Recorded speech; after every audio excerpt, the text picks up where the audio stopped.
Right. Okay. Recording has started. My screen is telling me. Well, welcome everyone to this meeting of the Natural Environment Scrutiny Performance Panel. As we noted at our pre-meeting on Friday of last week, this is the first time the panel has been able to meet since December of last year. So, what, nearly 9 months ago. And of course, we all know the reason for that. And consequently, the agenda for today's meeting very much reflects what we would have been doing at meetings that had been scheduled variously for March and for May, June earlier this year. So in a sense, we're trying now to catch up with business that otherwise would have been addressed somewhat earlier in the year. Anyway, Bridge, apologies for absence. Okay, Chair. We've had just the one apology from Councillor Bridget Rowlands. However, I know that she has submitted a number of issues, questions that she would like to be raised. So for the record and for everyone's awareness, we'll do a roll call to confirm members and officers present. So when your name is called, please unmute your mic and say present or here. We've, of course, already heard from the convener of the panel, Councillor Peter Jones. I'm Bridge Madhar, Scrutiny Lead Officer. So on to panel members. Councillor Wendy Fitzgerald. Yes, I'm here. Councillor Steve Gallagher. Yes, present. Councillor Mary Jones. Present. Councillor Irene Mann. Present. Councillor Hazel Morris.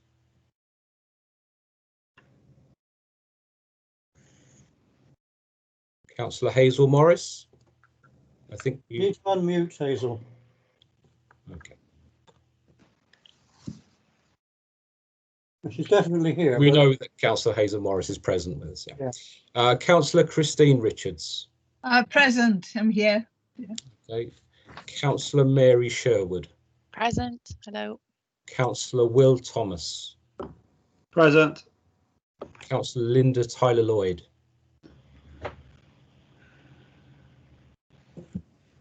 Councillor Linda Tyler Lloyd.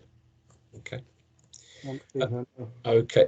Chair, there's a number of other scrutiny councillors have also been invited to participate in item 7 as members of the Natural Environment Inquiry Panel, but not currently members of this performance panel. So we have Councillor Paxton Hood-Williams. Present. Councillor Yvonne Jardine. Present. And Councillor Jeff Jones, so I understand he may be joining later. Yes, I'm here. Oh, there we are. And just for the panel's awareness, that Councillor Louise Gibbard gave her apologies. So on to invited councillors and officers. Councillor David Hopkins, Cabinet Member for Delivery and Operations. Yeah, present. Councillor Mark Thomas, Cabinet Member for Environment Enhancement and Infrastructure Management. Present. Stuart Davis, Head of Highways and Transportation.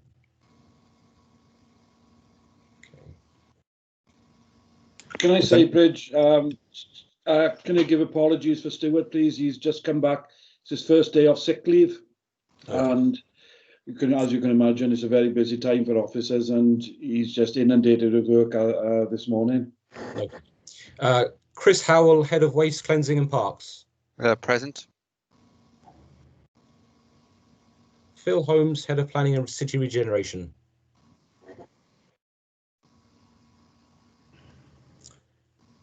Paul Meller, Strategic Planning and Natural Environment Manager. Present. Deb Hill, Team Leader, Nature Conservation. I give apologies for Deb. Okay. Bob Fenwick, Group Leader, Highways Maintenance. Present. Okay. And finally, Mike Sweeney, although I understand he may be joining for later for item 8. Mike Sweeney, Team Leader. Present, Bridge. I'm present. Okay. And just again for panel's awareness that we would have had Mark Wade, Head of Housing and Public Health, who's on leave, and would have had Tom Price, Team Leader, Pollution Control and Private Sector Housing, who's been called on urgent business related to the train derailment last week. Is there anyone else present who I've not called? Okay, Chair. Okay, thank you, Bridge. So we've got a pretty full attendance. I'm feeling very nervous. It's the first time I've chaired a meeting using Teams, so apologies if anything goes wrong at my end. I've also got a bad cold. I assure you it's nothing to do with COVID, but I do have a cold. So if I sneeze or cough, then don't be alarmed. It's just me. Okay. Okay, moving through the agenda then. Disclosure of personal and prejudicial interests. Does anyone have anything they feel they ought to disclose in a natural environment panel meeting? No. Good. Okay, thank you very much. Prohibition of whipped votes and declaration of party whips was just a formality. I hope we all understand that this is not a whipped meeting. Moving on then to minutes. We have the minutes of the meeting of the panel held on Monday, the 16th of December, which indeed, as I mentioned earlier, was our last meeting. If we just go page by page, if anyone's got any comments or questions about them, please raise as we go through. Page 1, which is basically attendance. Page 2, which is basically about weed management. Of course, we will be addressing that during the course of this meeting.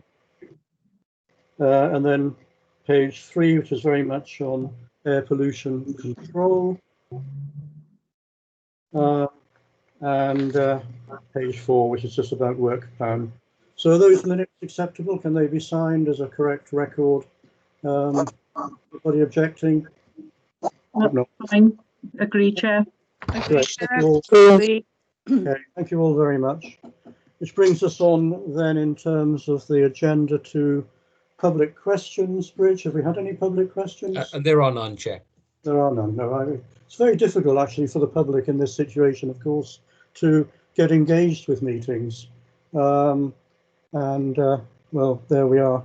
It's one of the problems we're facing at the moment. Which brings us on, in terms of that problem, to COVID.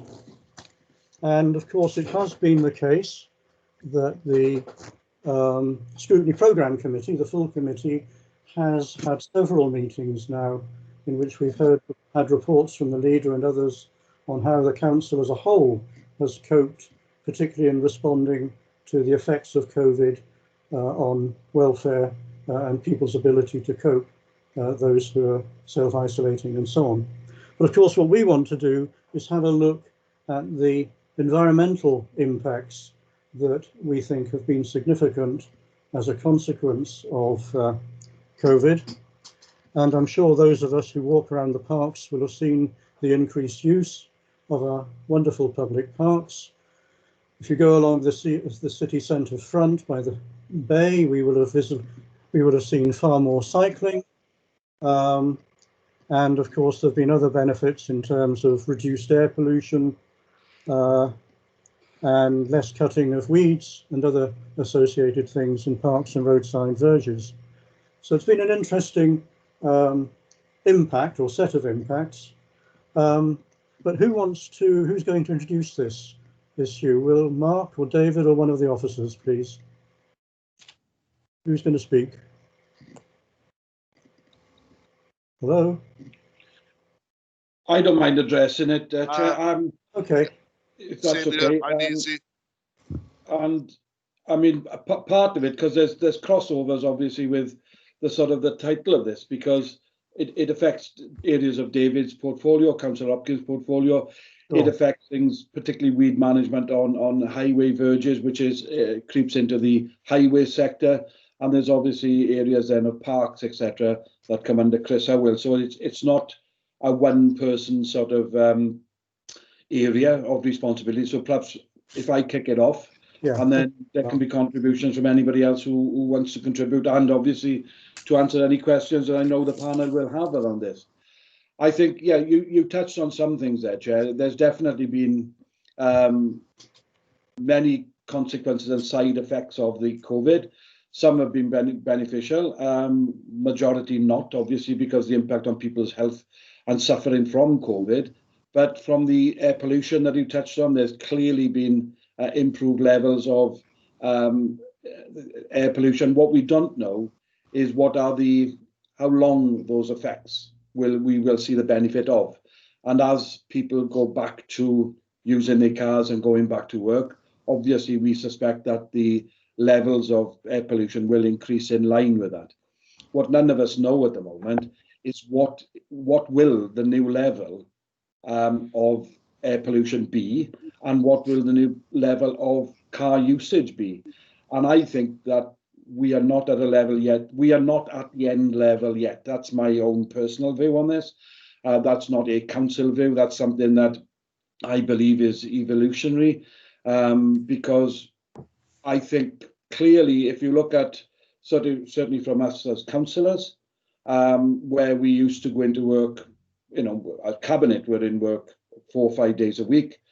We are now working virtually permanently from home, and I think the long-term effect of that is going to be somewhere in the middle of working we were working every day from the Guildhall. We're now working every day from the home.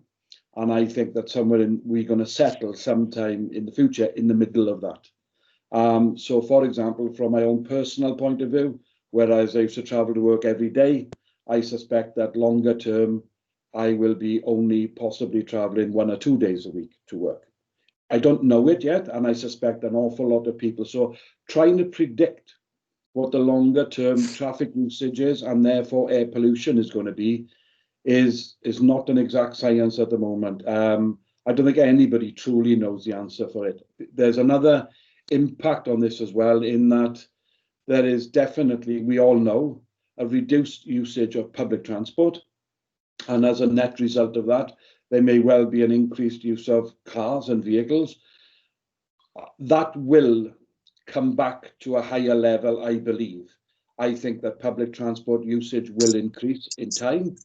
But what we don't know is what that time span is and what the end result will be. Will it be back to the previous usage levels or higher than the previous usage levels or lower? And so, as I said, trying to predict what the impact on all of that is going to have on air pollution is a difficult one. But I think if we look at sort of from the early April to now, we would have seen an increase, unfortunately, because I think, as Bridge mentioned earlier, Tom Price has been involved heavily in this diesel spillage in the Lachar estuary that we all know of. He's been working all weekend over that, and he is, again, involved with the group doing that. So unfortunately, I haven't got any details on specific numbers and pollution levels at my disposal today. But Tom has committed that if the panel's got any queries or inquiries on air pollution specifically, that we will give a full written response to any of those. So that's certainly where we are with air pollution.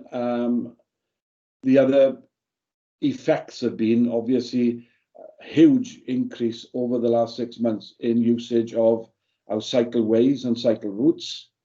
Again, there is, some of our most popular routes were getting in excess of 6 times the amount of pre-COVID volume, which is fantastic. In one respect, well, in many respects, people were using cycle routes that they never knew existed previously. I think a lot of people have discovered routes, and I do believe that many of those people, now having discovered those routes, will remain as regular users of those routes. Again, trying to predict, is that long term? But I'm confident that there will be an ongoing increase in usage of our cycle routes. I don't know or don't think it's going to be at those levels of 5 or 6 times usage currently, because people will start to go back to using their own cars in some respect and public transport in some respect. But I do believe that once those people have enjoyed using those routes who may never have used them before, I think that's something that won't be forgotten. The other aspect of the sort of areas you mentioned then is sort of weed treatment and what we're doing with our parks, grass verges. It's an interesting one, this, because obviously it was not done, we did not reduce cutting by design. It was not something that was thought out or planned to happen. It happened because we didn't have any available to treat the weeds. We didn't have anybody to cut grass verges or cut our parks. Now, that has brought with it benefits, in many respects. I mean, there's definitely, been a positive in that not cutting some of our parks or cutting some areas of our parks has been welcomed by a whole host of people, and across the city, it's a welcome sight. And those of us who are keen on nature and biodiversity very much welcome it. What we don't know, however, is what are the views of Swansea residents per se on that happening. We definitely know of people who have positively contacted the council to say that they think it's a good move and they'd like to see it more permanent. But we've also had complaints in some quarters about people who are used to having and want pristine lawn type grass areas. So we certainly don't know. I don't know hand on heart what is the majority view or what is the widespread view. It may well be somewhere in the middle. If you look at Singleton Park, there are areas set aside that have been left to go to meadow. That seems widely popular. But again, even within that, there has been some criticism because people are used to going out and playing games on these areas of grass. But you can argue as well that there's still plenty of room in the well-maintained sections of Singleton Park for people to enjoy games, picnics, etc., etc. So it's finding that blend, if you like, where you can marry up both ambitions of people who want to play sports and people who like to see areas of a park set aside for improving biodiversity. But again, that we have not got a scientific study of that. We haven't got an output of that. It's not measurable other than by opinion at the moment. When it comes to grass verges, that's always a bit more tricky because we have lots of people would like our grass verges left uncut. There are responsibilities we have as a highways authority in making sure that there are vision splays and that there are no negative impacts on visibility. So you can't just leave all our verges uncut. There may be a debate to be had about, are there some areas and some sections that can be left and that people and communities buy into and accept. But the difficulty we tend to have is, and this is the eternal problem here, is you can have a group of people saying you should leave them, and at the same time receiving complaints about why the grass verges aren't being cut. So there's definitely a bigger piece of work needs to be done on that, is what are the desires and aims of residents of Swansea. And very much the same goes on to weed management. There is this ongoing debate about the use of glyphosates, and that's fully understood by us as an authority. And we have looked into other methods of weed management and treatments that don't require the use of glyphosates. But to date, none of the alternative methods that we've trialed and looked at have been acceptable from a cost point of view or from a weed management point of view. There are many people who just think, well, leave the weeds alone. You shouldn't be treating them. They are a form of, they enhance biodiversity. They are pollinators. Weeds are just unkept flowers, effectively. But that isn't necessarily, and I don't know, again, if it's a majority view, but there are many, many people who, as soon as we don't treat weeds, are on the phone to highways asking or demanding when are the weeds going to be sprayed. And for us, is understanding what is the best way forward with that. And I don't think there's any one method that is acceptable to all. So we are happy to listen to what communities want and communities say and explore the opportunities for communities, because I think one thing we can't do is just leave weeds alone completely. I think that there needs to be weed management of some sort. It's just a case of what that weed management is. If it's not spraying, then what is it? And I'm certainly keen on the idea of communities and groups taking over that responsibility of weed management in their localities, if that's something that there is an interest to do. The difficulty we've got is when we've looked at any non-spraying methods of weed management, it's ended up being very heavily labour intensive. And we as an authority at this moment in time, you were talking about huge numbers of people going out there with hoses, effectively trying to manage our weeds, and that's not something that's on the table for us as an option from the council. But however, I'd be very keen and interested if there were groups, organisations, streets, that sort of thing, where people would say, well, no, we don't want them sprayed, and we're willing to take on that responsibility ourselves. I did have a query last week, as it happened, from a person in my ward, and she contacted me and asked when was the weed spraying, because I thought she was getting a bit impatient about weed spraying not being carried out, and I told her it was imminent.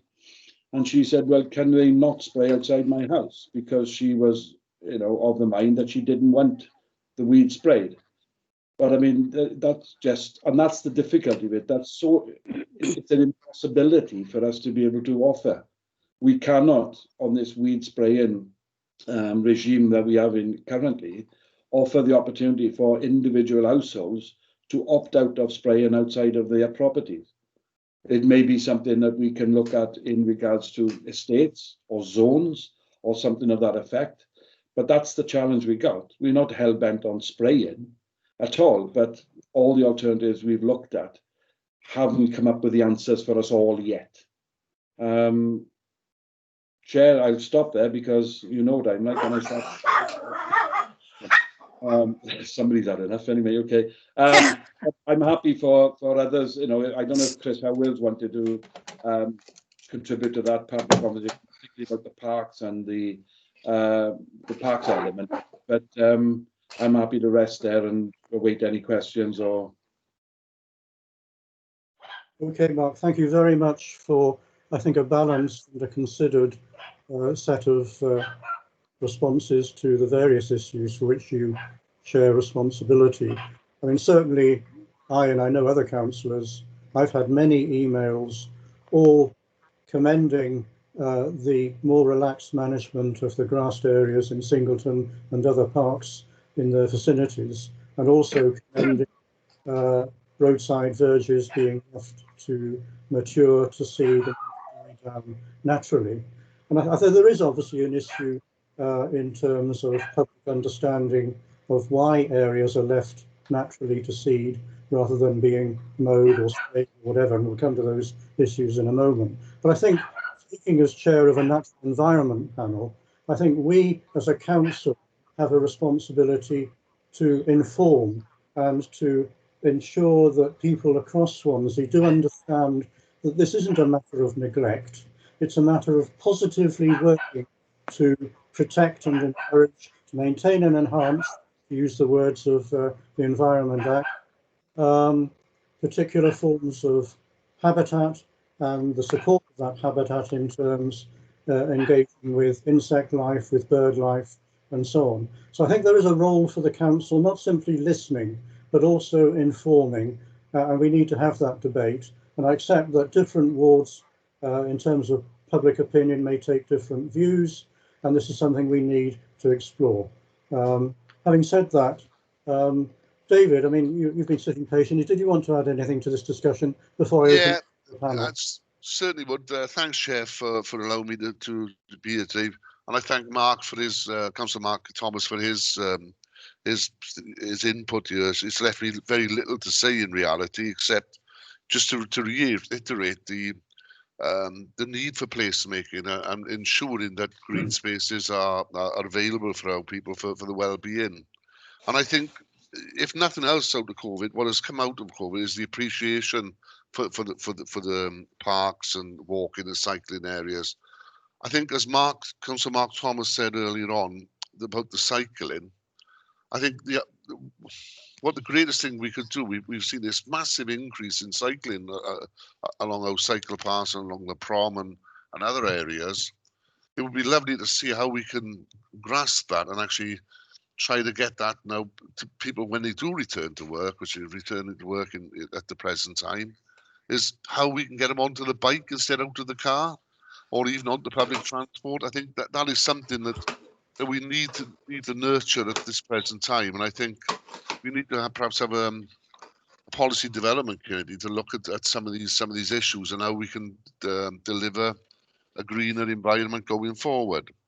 And I think, I know the leader has particularly put some finances into additional funding into parks, because out of this, it has definitely shown that people do need green spaces in their areas. So I think it's really encouraging to see the increase in walking and cycling, and obviously air travel as well has been minimised. So the air quality standard there has obviously been a huge benefit for us in some respects. So, but just to say, green spaces to me, it shows everybody that must be a priority going forward. There's no doubt. Okay, thank you, David. And indeed, that fits in nicely, I think. I mean, Councillor Mary Sherwood is chairing a working group at the moment looking at green fairness, i.e. Trying to ensure that green spaces are spread across all areas, including what we might call deprived areas within Swansea. And I think that picks up on the point, David, that you've just been making. But Mary, coming on to you, I know that you want to raise issues concerned with mowing. Do you want to comment? Question, please, Mary Sherwood. Yes, thank you very much, Chair. I think the issue of public opinion on grass cutting is obviously important to an extent, but when we see how policy making has changed over years to improve health and safety and well-being, you know, the fact that a lot of people still find their seatbelt uncomfortable doesn't give them the option. They still have to wear it. And public opinion was very much divided when smoking was banned in workplaces, including pubs and nightclubs, but people have had to suck that up as well for their own health and well-being. And I would very much like the recommended weekly intake of alcohol to be double the units it is now, like it was when I was in my teens, but it just isn't, because research has gone on and we've learned about health and safety and well-being, and policies have had to change to protect people. And I think that the same thing is now true of the natural environment. So for me, the issue of grass cutting and biodiversity support isn't so much about public opinion, it's about health and survival and climate catastrophe. And I think actually in Swansea, we're quite behind other parts of Wales. Monmouthshire introduced their policy for highway verge management to protect and preserve pollinators in 2014, I think. And there are policy documents you can find from other councils, including Denbighshire, a guide for managers that's produced covering the whole of South East Wales, which all support the Wales Pollinator Action Plan and provide guidance on mowing schedules, which isn't to do with what the public would like to see. It's about supporting the policy that the Welsh Government has adopted and which we in Swansea have adopted, on doing everything that we can to improve our chances of surviving climate change. And one of the bits of correspondence I've seen from my local board is that one lady who lives near to Bryn Mill Park saw a massive increase in different types of insects, butterflies, garden birds, and even hedgehogs in her garden during lockdown when Bryn Mill Park was not being mown. And she's seen a direct food chain link between the natural occurring wildflowers, some may call them weeds, which overtook Bryn Mill Park during lockdown, and how that has affected her garden. She lives very, very near to the park. And since the mowing has started up again, no more hedgehogs. So that there is a food chain connection going on. It would be really interesting if we had the resources to really investigate how has biodiversity increased and benefited during lockdown. But I don't think that we do have the resources to do that. We can only really rely on what we're hearing from the public and what we're seeing around us. So I recognise that our action plan, point 9 of our action plan, draws a very clear distinction between the wildflower planting programme and the idea that some areas should just be left free of cutting and naturally given over to wildflower seeding. And I realise that this is an action which currently is incomplete and ongoing. And I think that some of the evidence we've gathered from, as you've mentioned, Chair, the correspondence that some of us have had during lockdown about areas that people liked to see with flowers growing longer. I mean, locally in Uplands, there's been a bit of a discussion about whether you couldn't leave the main green area where people do like to have picnics and play ball games cut regularly, but a lot of the side verges that flank the paths going through the park, they could perhaps be left. And you'd see, it was incredible, the amount of bees and insects that we saw buzzing around there during April and May was astonishing. So I think it would be interesting for us to look at some of the policies that other parts of Wales already have, which are supporting their Section 6 duty, and would be perfectly congruent for us to include here in Swansea in respect of our Section 6 duty. Thank you. That's extremely helpful, Mary. That certainly confirms very much my own experience in terms of both Singleton Park and elsewhere, and indeed my own front garden, which I completely replanted back in March, using plants that I bought from the Botanical Gardens, incidentally.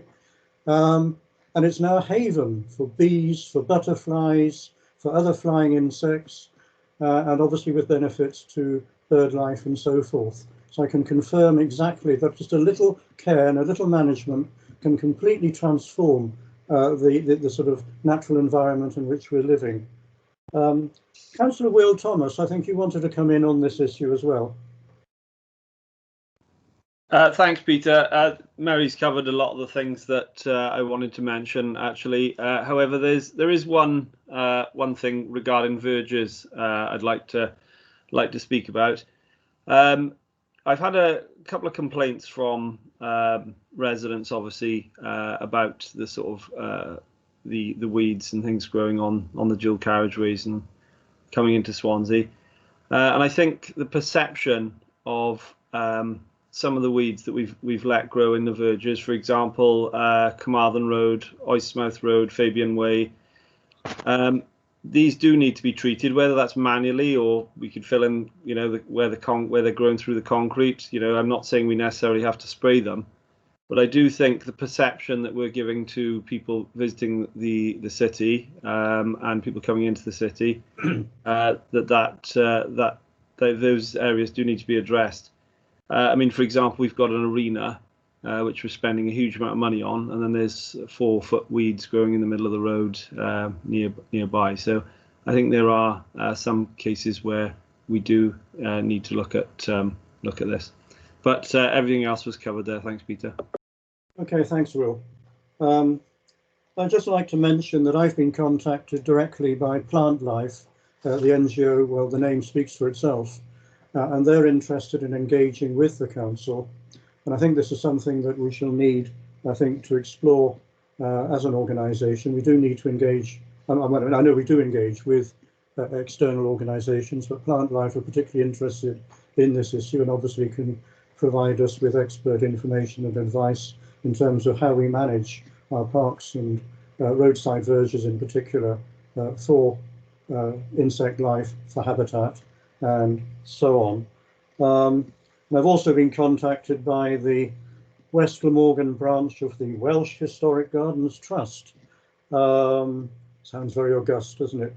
And they make sensible comments about the need for a balance, the kind of things that Councillor Mark Thomas was talking about in his remarks, for a balance between areas left to grow, to seed and to die down naturally, and other areas that do need to be cut and managed for recreational, sporting, or even aesthetic purposes. So there is a balance to be struck there. But I think in the past, I'm speaking personally, but it certainly was also the view of the Natural Environment Inquiry, which we'll come to in a minute. It was the view that perhaps we've erred too far in the past on the side of cutting and spraying. And of course, spraying is another issue altogether. And that we need to achieve more of a balance in favour of the natural world, rather than in favour of what some people at least might think is how nature should be controlled. but we need to learn to live with nature, not to control nature. But that's just a view. A related issue, of course, then concerns wildflowers. I don't know whether we've covered this already. I know that two members, Mary and Wendy, both wanted to speak on this. Mary, did you want to add anything to what you've already said? You're content? No, thank you, Chair, but I can see that Wendy has her hand up and so does Linda. Yeah, sure. But I'm done, thank you. Incidentally, Bridge, I can't see any the sort of hands that I can see hands when people raise them, but not otherwise. So apologies if anybody's been waving and I failed to see them. But I've got Wendy and then Linda. Wendy first. Thank you, Chair. I was merely going to say that I think you have used the words that are important, that we need to have a balance. And I think what is perhaps not clear is when we're talking about verges, what exactly are we referring to in terms of types of verges? For example, in my ward, and I'm sure this applies in other wards, along a large number of pavements immediately adjacent to the road, we have, say, 3 foot of grass, then a pavement. Now, you know, when these verges grow, it looks very untidy.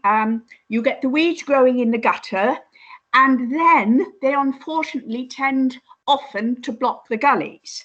So that creates a problem when we have heavy rain.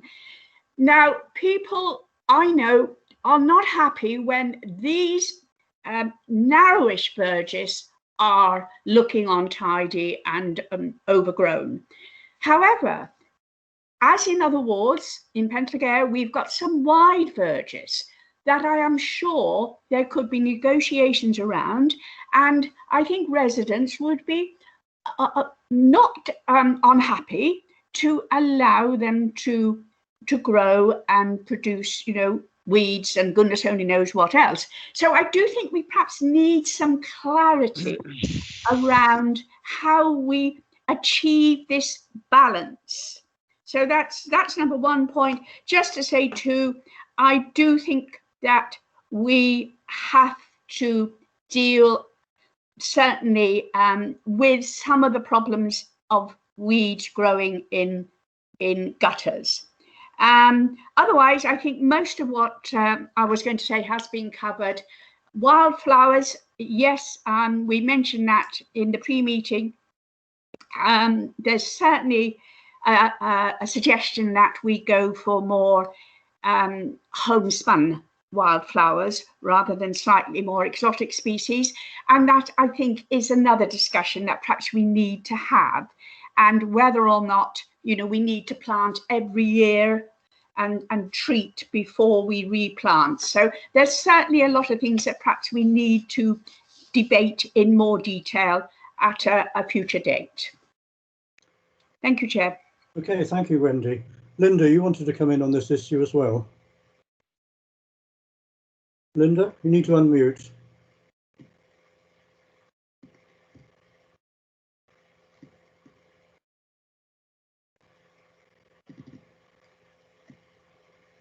Linda, you need to unmute.